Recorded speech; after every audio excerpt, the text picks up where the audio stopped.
Alrighty, guys, next up here, the 4 stocks I bought here today and why. Well, number 1 was Nike. NKE. Bought 77 shares of Nike.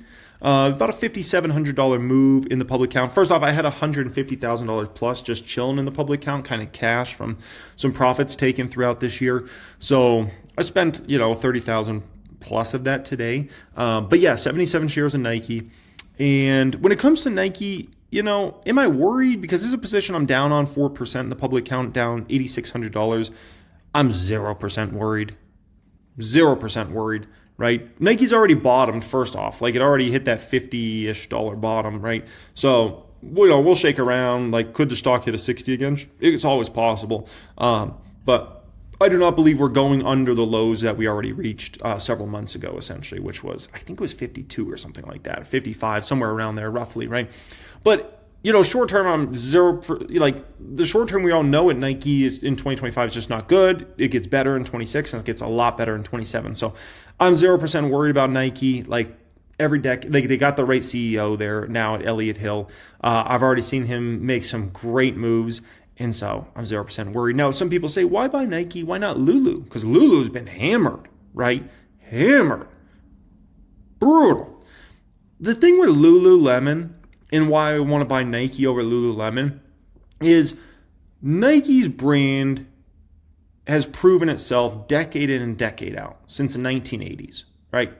And I've gone through this many times on the channel before about Nike and, major stock price declines and, the business being questioned. But at the end of the day, every decade, they're more relevant than the past decade, and they make it through, right?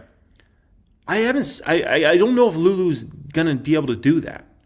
The reason Nike's brand is able to get, have so much success decade in and decade out, because they spend such an unbelievably exorbitant amount of money on marketing, on, making sure the best athletes in the world are wearing their products and they get those moments and they have their logo everywhere. And you think of their logo, you think of success, you think of people winning championships and holding up trophies, and it's just phenomenal. Lululemon doesn't have that. So Lululemon is known for having an extremely successful yoga pant. Nike is known for having championships. And there's a big difference there. Nike is known for Michael Jordan. Nike is known for the best athletes in the world wear their products. Lululemon is known for a successful yoga pant. The yoga pant that every woman's wanted the last 10 years, right? There's a lot of competition in yoga pants now and all those sorts of different products. And so Lulu hasn't done enough to make a brand that you say, yes, this brand is going to be a banger for the next 20, 30, 40 years. They made their brand around a product. Nike built their brand around the most successful athletes in the world in sports. When I go to buy a Nike product, I'm not thinking about the pant or the shoe. I'm thinking about, does it look good? And I'm thinking of success. It's a big difference. And so I think Lulu is still dangerous. Nike, on the other hand, I don't look at it as dangerous at all because they have a brand that makes it through. They have a Louis Vuitton brand that you just make it through, right? Sometimes Louis Vuitton's a little more on than other times. Sometimes Nike's a little more on than other times. But at the end of the day, they get through their bad times. And the thing you got to understand about an extraordinary brand like a Nike, their bad times are still better than everybody else's best time put together. That makes an incredible business. That's why I choose Nike over Lulu. That's why I haven't been bullish on Nike or on Lulu the last several years, because I've looked at that stock and I'm like, like, there's a lot of risk that people don't understand. If you just look at the numbers, if it was just about the math and the numbers, you could make a great case for Lulu. But when you dig deeper and you start understanding human psychology, brands, all those sorts of things, marketing, then you start to put pieces together and you're like, oh, dang, if Lulu was really spending aggressively to build their brand, I would think differently. But you know what would happen? If Lulu decided they were going to go out there and start buying the best athletes in the world, putting Lululemon all over everybody's jerseys and get in with the NBA, and you know what would happen to Lululemon's math? Get devastated. they would probably start losing money because they would have to spend so much money that they would probably start making very small profits. Their margins would go to crap. And then investors would be looking and like, we're spending all this money. Are we going to get the payout for it? Nike gets away with the crazy spend they do because they've already proven their business model.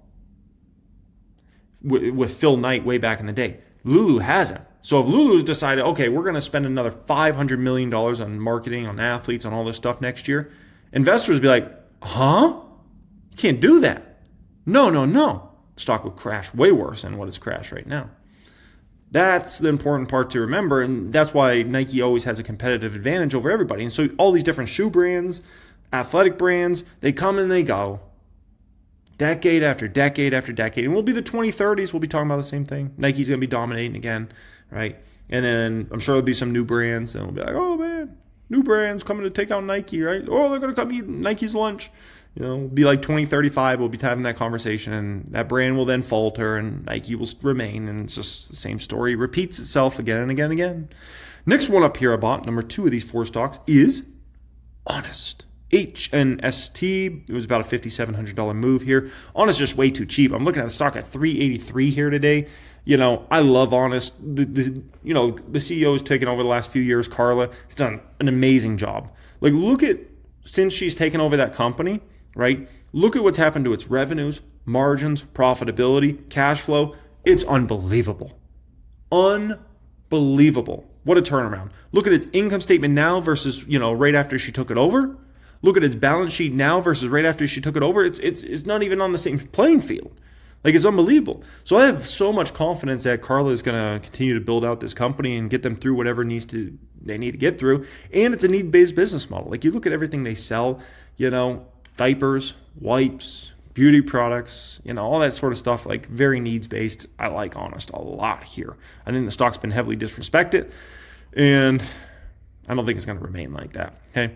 Next one up here, number 3 of these 4 stocks is Adobe, ADB. So I bought about $7,500 move here, $353 a share. I paid for these Adobe shares. Listen, I understand this is a hated dog stock right now. No one wants a piece of Adobe, right? No one wants Adobe. AI is going to destroy the business model, all this stuff, right? I understand. I get it. But at the end of the day, here's the deal with Adobe, okay? This is Google 2.0. So Google, the fascinating thing about Google is it's been trading way too cheap the last year. And the reason it's been trading too cheap is because all these worries. ChatGPT is going to disrupt it. The government's going to take them apart, blah, blah, blah. Right? All these worries, right? And all came, to basically not matter. And so with Adobe, I see a very similar situation. I see the stock trading at a forward P of 18. I see the 2-year forward P of, we can call it around 14, 15. For a business model like this with these sorts of margins, like, come on, man. And so I look at Adobe and I see a Google 2.0 situation. I see a stock that as soon as it starts to move, it'll move 50%. Quick. That's why I'm buying out as many shares as aggressively as I can, right? Without trying to get overexposed to stock. In case I'm wrong, whenever I buy stock, I understand I could be wrong. Might not be the one, right? Might make a mistake. I don't think I'm wrong on Adobe. I think I'm going to be right, and I wouldn't be surprised if we fast forward a few years from now, and I'm sitting on massive gains for Adobe if I still hold it then. I wouldn't be surprised if it's a year in the future and I'm up 50% plus on Adobe. I wouldn't be surprised at all. Once that stock moves, it's going to move fast, just as Google has done, right? Now, Adobe was one of the stocks I featured on 4 stocks I'm buying now, September 2025 edition. It looks like about 103,000 people have gotten to see that so far. If you want to hear me talk in depth about Adobe, you can go ahead and watch that video, okay? Next one up here I bought is a brand new stock. It is Whirlpool, WHR, a surpriser. Whirlpool, what the heck, Jeremy? You're buying a washer, dryer, oven, refrigerator company. Oh my gosh, right? They own KitchenAid too. They make those awesome mixers. We got one at my house. Like, you got to have one of those mixers, man. Those are the OGs. Here we go. Start a position today in the public count. $90.81. 110 shares. This is a fascinating stock because I got a lot of pushback on Whirlpool. I really did. And a lot of people are like, I don't know about that one, Jeremy. I don't know about that one. And I get it. And I like it. And I welcome that. I welcome The questions, I don't know about that one. Whirlpool, Jeremy? I don't know about that one. Now, you can obviously watch that video. It was the first stock I featured on the video. So if you want to hear my case around Whirlpool, I think it's a pretty strong case on why that stock could do tremendous the next 2 to 3 years, right? And you didn't hear me talk about the stock's going to do tremendous for the rest of this year. Like 2025, this year's thrown out. But I think the stock's going to do great 26, 27, 28.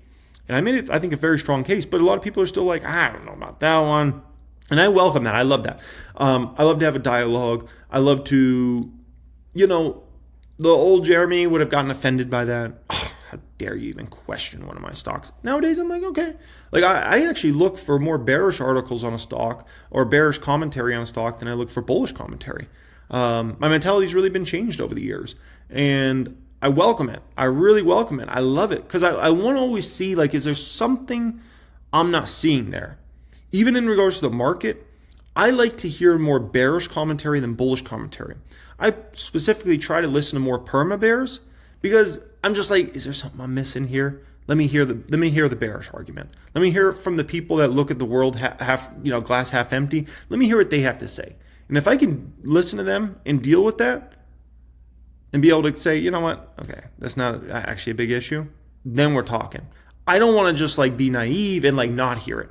I'd rather hear why it's bad, why it's not going to work, why it's going to be a bad investment. It makes me think a little harder. Sometimes there's a point where I'm like, hey, that's a good point. That's a good point. How do I counter that? Or maybe it's not worth countering. Maybe they're right. And I made a mistake and I got to move on. So anyways, I welcome that sort of stuff. If you want to hear my case around Whirlpool, you can certainly check out that video, okay? Hey, it's Jeremy. I hope you really enjoyed that clip here today. What you looking at in front of you right there? That's the 6-figure Hall of Fame. Do you want to see the next one? That's the 7-figure Hall of Fame. Now, that is my private group. Those are members of my private group that have scaled to 6 figures, multi-6 figures, 7 figures, multi-7 figures in their stock market portfolio. They say you are the average of the 5 people you associate with. If you're somebody that is having trouble finding other long-term investors that are focused on building their wealth over the coming years, finding like-minded folks, look no further than my private group. We got a tremendous amount of people. We're consistently talking with each other, learning from each other, researching companies together, sharing news about our different companies, right? We do all that inside my private group. If you would like to apply to join us in there, go down in the description area. There'll be an application down there. You can click on that and you can apply to join us in there and take your game up to a much higher level and associate with the type of folks that you actually want to associate with. You've basically, if we really step back, been bullish since 2011. And as I've said repeatedly on the dips, told people to buy even at periods of great market stress. And, we've been chatting on CNBC through the years where I've thought, gosh, how's he doing it again? And you've ultimately proven to be right on all of that. What, stepping back, do you think you have seen over the course of the last 10 to 12 years? Or what have you put more weight to than your rivals that has allowed you to get so much of that correct? I think it's a couple things, Wilfred. I'd say I think when it starts with our evidence-based work, we put a lot of weight into understanding demographics and then the role history plays, like in each context. But I think it is one of the really misappreciated things that demographics really explains almost every bull market since 1890, actually. So if you followed every generation, the gaps between the generations are really where the bear markets exist, and the bull market tops coincide with the peak of a generation. So 99 was the peak of the boomers.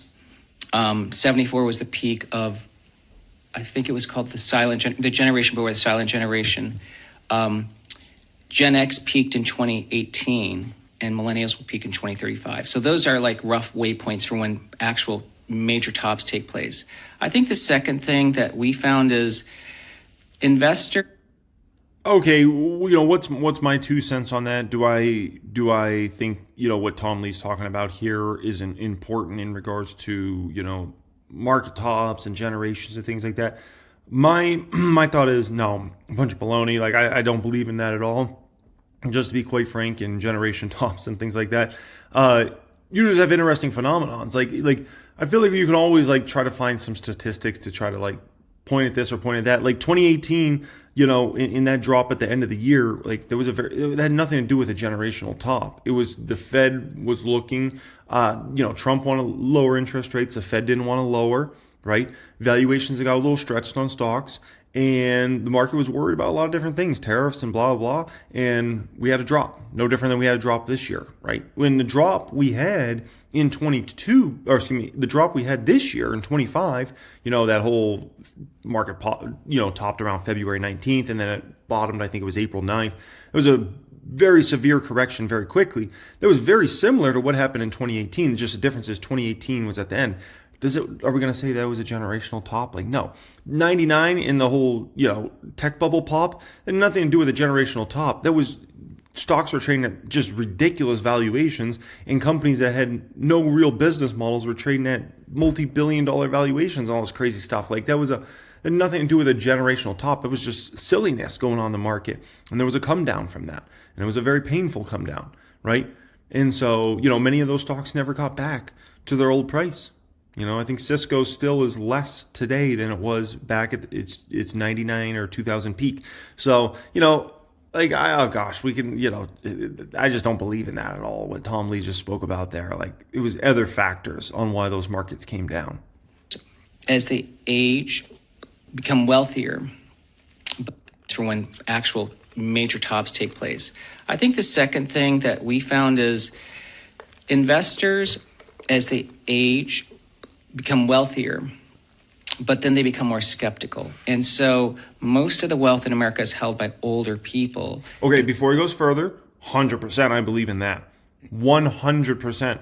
I'm sold on that point.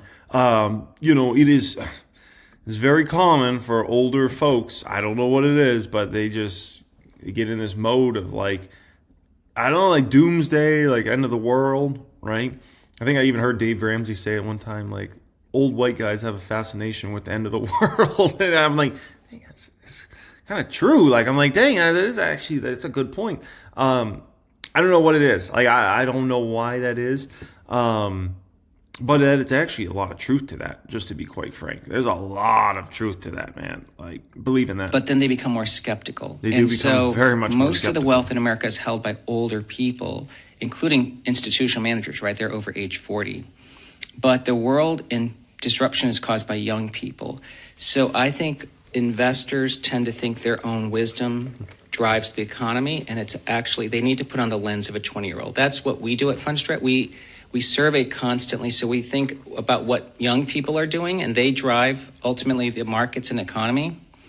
And the third thing is true. And Gen Z gets a lot of hate, now because they're spending so much, they're going to Coachella and all this stuff, right? Listen, all these people spend all this money. A lot of the younger generation is what spends a lot of the money. That's just always been the way it is. A lot of the spending does not come from a 65-year-old. It just doesn't. 65-year-olds usually aren't going out there to buy a new house and looking to, buy a bigger house. They're not usually looking to go buy the fanciest new cars and go out to eat every other night and go to the bar and get drinks. Like, some are, sure, there's some 65-year-olds that are living that life, but it's not very many. On the other hand, 25, 35-year-olds, 45-year-olds, they are looking to do all those things. And so that's what keeps the world spinning. You know what I mean? Like, that's the thing you got to understand. And so, you can hate on, oh, man, people spend so much money. They do all this, do all that, At the end of the day, somebody's got to go buy all those iPhones, right? Somebody's got to do it. So somebody's got to go buy all those Coachella tickets, right? Yeah. I think we don't lack recency bias. Like, we turned bullish at JP Morgan on February 2009, and we identified upcoming low that would look like 29 or 74. Which was the following month, right? Yeah, it happened. Yeah, so we were a month early. So we suffered a drawdown. We'll allow you that 1 month error. Yeah. But what was interesting is that people were skeptical because that generation of investors just went through the dot-com bust and now the GFC, so they were now equity skeptical. So they couldn't imagine anyone would want to own equities for the next decade. But that bias is the reason why stocks can positively surprise. And so and even most recently, I think there's a bias now of people having a pessimism about inflation. By the way, before he goes further here, what he just said there is very important. That's going to happen again. When does it happen? I don't know. In 3 years, 5 years, 7 years, 10 years from now, I don't know. But that will happen again. A scenario where the market will get hit hard and it won't come back that strongly. It will come back some, but it won't come back that strongly. And then it'll end up getting hit again. And so that happened, obviously, in the tech bubble and then the great financial crisis. Tech bubble stocks got destroyed for a couple of years there, and they started to come back to life over the next few years. And then, just when they were back, they got slammed again in the great financial crisis. We'll have a situation like that happen again. I just don't know when it is. But it will happen again, and people will get very skeptical. And that's why you got valuations just at dirt prices back in 2010, 2011 on stocks, because a lot of people didn't believe in anything. They didn't believe in the market. They're like, it's just going to go lower. There was no belief in it. Now we have a lot of belief in the market. The market's been very strong since the great financial crisis. Obviously, we've had crashes since then. We've had small corrections since then, and we've had severe corrections since then. But at the end of the day, it's up, up, up, right? So there's not a ton of long-term skeptical viewpoint on the market right now. There might be a short-term skepticism out there in the market where people are like, I don't believe in the market over the next year or 2 years because valuation, blah, blah, blah. Like, there's some of that. But long-term, people skeptical? No. Like, for the next 10 years? No. Like, if you ask somebody, is the market going up in the next 10 years? Yeah. But I could tell you back at that great financial crisis time, no. I mean, I couldn't find somebody. When I got in the market back in 08, 09, you got to understand, and I told people, and I was proud to tell people, I'm getting, involved in the stock market. Like, what are you passionate about? Oh, I'm getting in this market thing, right? I couldn't find somebody that said, go get them. That's awesome. Good for you. You're doing a great thing. All people said was like, oh, be careful. It's scary. Oh, it's a roller coaster ride. Oh, you're doing that? I don't know about that. There wasn't one person that I remember said, go get them. Not one. Not even my accounting instructor, who I took 3 levels of accounting with in college. Not even him. He was a gold bug. He was all about gold, right? And, he also sparked my curiosity with stocks in the market. But I don't even remember him being like, oh, yeah, go get them. Like, that's awesome. Like, if anything, I think we might have had some debates and arguments on if gold was a better investment or stocks were a better investment back then, right? And I was so early into the market, I was not in a position to really get in debates like that back then, I can tell you that much. But, you got to understand why people had that mentality. And Tom Lee just explained it. People had that mentality because they got smacked in the tech bubble and they saw what happened. And then market comes back all to get absolutely whammed again, right, in the great financial crisis. So I get it. I get why people were like that. And that will happen again someday. I don't know when it is. Maybe it's 5, 10, 3, 20 years from now. I don't know. Pandemics, because we did suffer through 5 years of that, but that's causing people to now be skeptical of the world because that's in their bias. And so I think we're judgment free that way. People call us permeables, but it's really more we're judgment free. So in terms of where we are right now, I mean, you said 2035 there on the demographics. Are we very early in a new bull market? But we've obviously had When you have a severe crash like that, it leaves trauma. It leaves trauma in investors. And living in Vegas, I moved out to Vegas 10 years ago, right? 2015. And, got to know so many people in the real estate market because back when I had my real estate company and just, got to know friends and acquaintances and all types of people out here over the years. I mean, it's amazing to see how many people had scars from the housing bust Vegas went through and how many people, I've heard over the last 10 years say, I'm not going to buy a house. I'm going to wait till the market crashes again. Oh, I think the market's going to crash. Oh, I think the market's going to come down. They refuse to buy real estate, refuse to buy real estate, right? And they're still renting. They're still refusing to buy real estate all these years later and waiting for the big crash to happen. And the thing is, prices have gone up so much, even if you get a crash, it's still going to be way above where you could have bought real estate in the past. You have a big crash, like prices could go down 25, 30%, which is probably not happening. But even if it did, listen, people still would end up buying real estate at higher prices than if they just bought in the past, especially with low mortgage rates that we had prior to 2020. Like, oh my gosh. But it leaves scars. Don't get scarred by the financial markets. Don't get scarred by real estate, by stocks. Understand corrections and crashes happen sometimes. It's the cost of doing business. The bottom line is a house going to be much more expensive 50 years from now or much less expensive? My guess is massively expensive, right? I mean, I wouldn't be shocked if someday you can't get a house in Vegas for less than $1 million. I know that sounds crazy right now, but now, you know, you go to the suburbs and just for a very basic starter house in the suburbs now, you're looking at $500,000. So, you know, if we talk fast, I mean, imagine how much the dollar is going to be devalued over the next 20, 30, 40 years, right? Imagine how much more expensive it's going to get to construct a house 20, 30, 40 years from now than it is today. So if you think like an average house can't be $1 million plus by that time for like a starter house, I have news for you. It can easily be $1 million plus for a starter house. We're not talking a mansion. We'll talk about mansions being 10 million plus by that time. Keep that in mind, folks. Extended bull market already. Yeah, I think that's what confuses folks, because I would say generally we've been up since 2020, but we've had two 20% declines since. So in fact, this has been a really disrupted recovery since the 2020 lows. And so I think we are in a new bull market because we just had another essentially wipeout that happened February to April this year. I do think that the bigger story arc is that there is a big surge in U.S. prime age workforce. That's the millennials and Gen Z. Plus, they're inheriting a lot of wealth over the next 20 years, which is going to be transformed into more equity exposure, less credit. And the third is that the U.S. is at the center of a lot of the major structural changes taking place, AI and now blockchain. But those are going to really boost financial sector, which could re-rate to like 40% of the S&P, and then of course healthcare could benefit. So I think there's a lot to be excited about, and 2035 sounds about right. That would be a 10-year bull run from here. That's really interesting on those sector picks, which I want to get into in a second. But sticking on the broad market for a moment. Okay, then they get in the Fed and whatnot. That was the main part I wanted to react to there, because I thought that was a really interesting thought shared by Tom Lee there.